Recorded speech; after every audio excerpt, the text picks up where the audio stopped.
Hey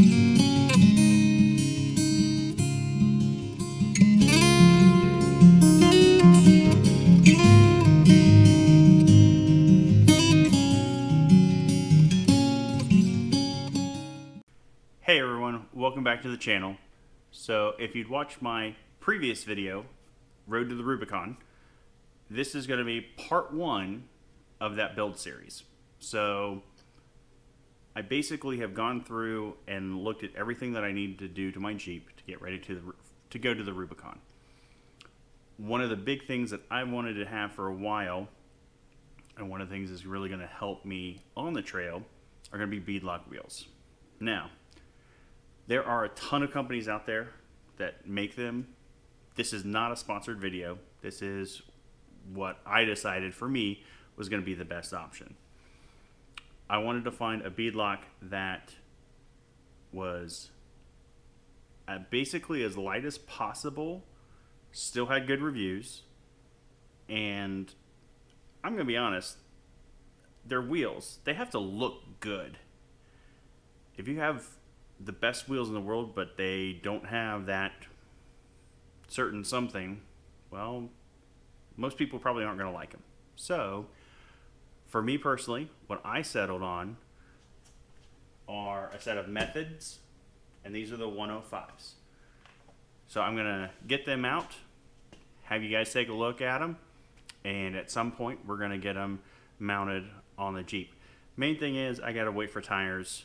And again, looking at the Cooper SCT Pros, love the tire. If any sponsors out there would love to give me one, I'm all for it. But seriously, I've ran 3 sets of them, 2 on the ZJ, 1 on the JK that I had. I've had 0 issues with them, and that's what I'm going to do on the next for the next Jeep here. So I'm going to run 37s. And yeah, I think that's about it. So let's get to the part that you guys want to get to. Alright everybody, so I did already open these, so it's not a true unboxing video, but when I ordered them I wanted to make sure that I got exactly what I ordered. So this is how they came. The locking ring is up here on top of the rim, so we're going to take that away.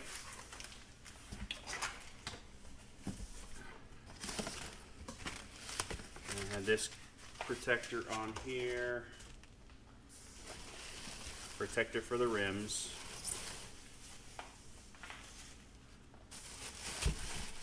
and there we go. Also had hardware down inside here sitting, so let's get this out on the bench. You guys take a better look at it.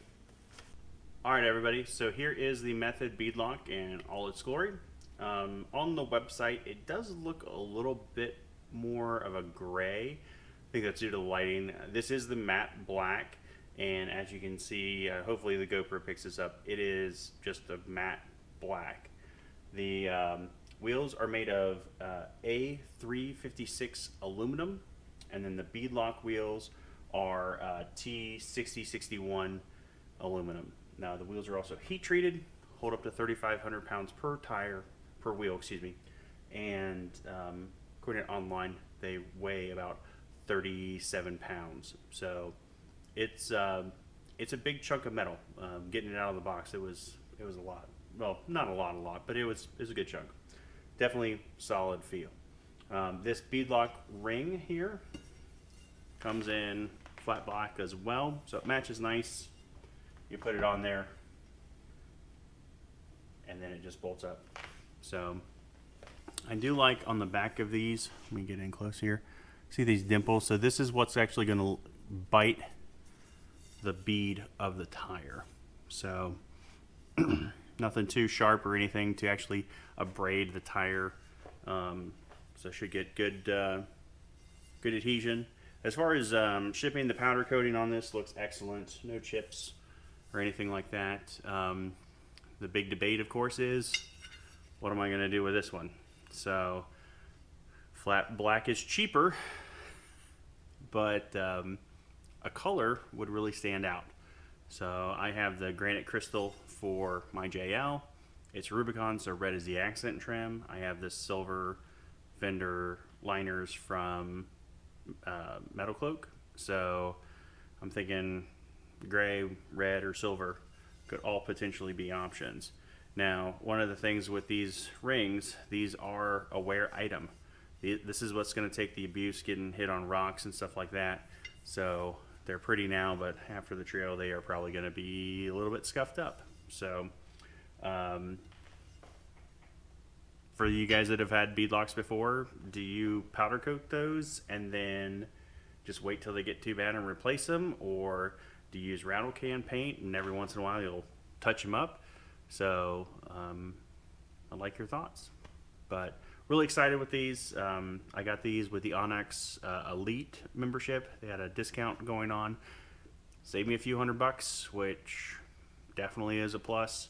And again, once we get some larger tires, these are probably going to go on just to see how they look.